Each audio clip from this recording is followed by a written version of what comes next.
punctures, crashes, and mayhem, and maybe some missed opportunities for SD Works in the much anticipated gravel stage 4 of the Tour de France Femmes avec Zwift. We're heading to the Big East. I think my French geography is not that great. Are we in the Big East yet? I think we are before the big climbs in stages 7 and 8. But this was the gravel stage, 4 sectors, and 3 of them had a pretty punchy climb leading up to the gravel sector. The third sector was a climb itself, but then the last 2 climbs were paved, so it didn't have the same amount of gravel as like a Strada Bianca or in the Champagne region, I believe, and the peloton was cruising behind a break of Demay, and Asensio. Yes, that had me confused for a bit. Cordon Rigaud, she's been a fantastic domestique, the French national champion already for Trek Segafredo. And here you see the climb before the first gravel sector. Steep, narrow, positioning's important. Movistar got that right before Demi Vollering moved up, and I gotta be honest, it was hard for me to elucidate a clear plan for GC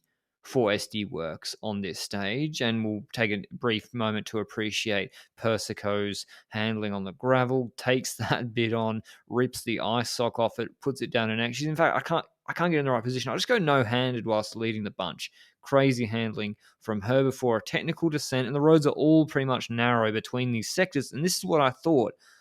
I thought there would be attacks between the sectors, and there were. Trek, I think, doing the right thing here, trying to get Ellen Van Dijk ahead.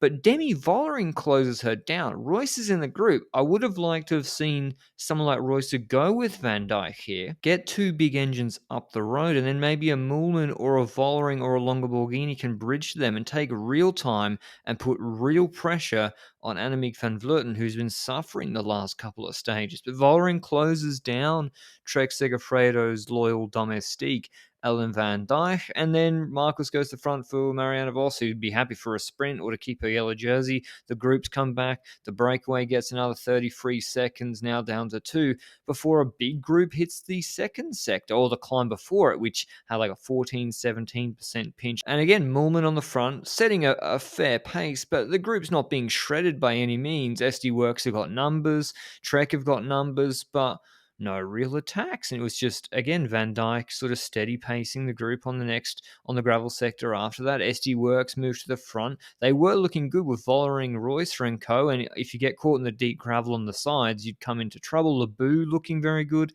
this stage. Voss fine. Lippert pretty well recovered after a crash the other day, and they nearly catch the break, and then everyone stops again. No attacks from the likes of SD Works or Trek Segafredo. Break gets another 10, 23 seconds. Group swells again with Jumbo Visma happy to pace before the next climb, which I think was actually on the gravel sector with Royce pacing, with Moolman and Vollering behind. Yesterday's stage winner Ludwig has a rear puncture, and you see here, look at her front wheel. Look how deep that gravel is on the sides. That's what you want to avoid. But Ludwig got that back in, came back pretty calmly. She didn't lose any time today, and that was a curious thing. Lots of riders had punctures on the gravel sectors, particularly the last couple, like you see Mavi Garcia here, her first puncture, which was repaired fine, and she would come back, but then they would all come back, which I suppose is good in a way that riders who had bad luck didn't lose time on GC. I just was surprised. As you see Mavi Garcia coming back, once again, Canyon Schramm, like they were the other couple of days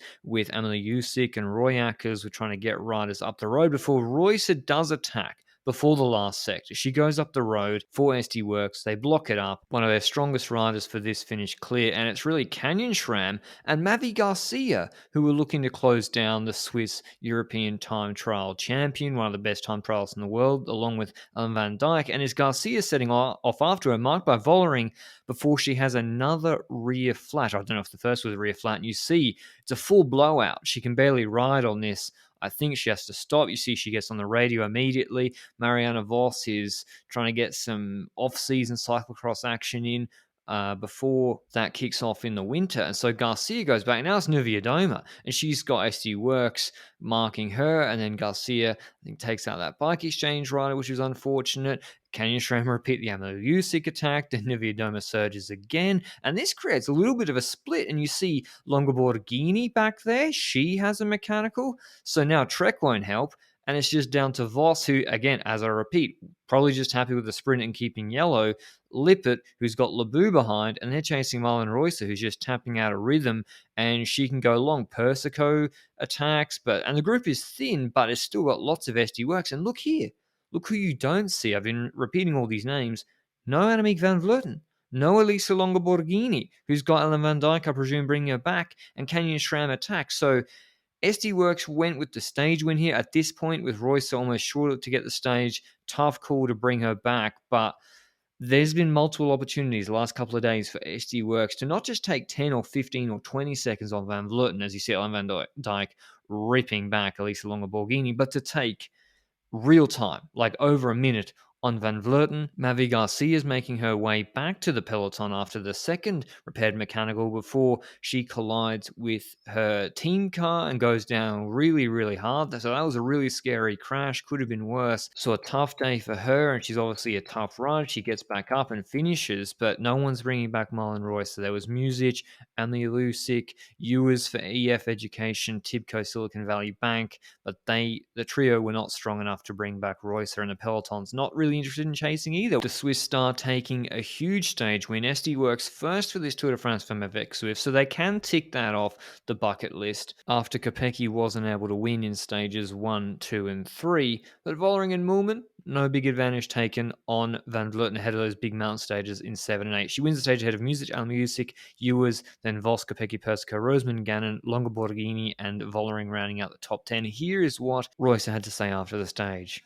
The team had the plan to make a hard race and to not let it come down to an easy final. So we just said we attack and one would go.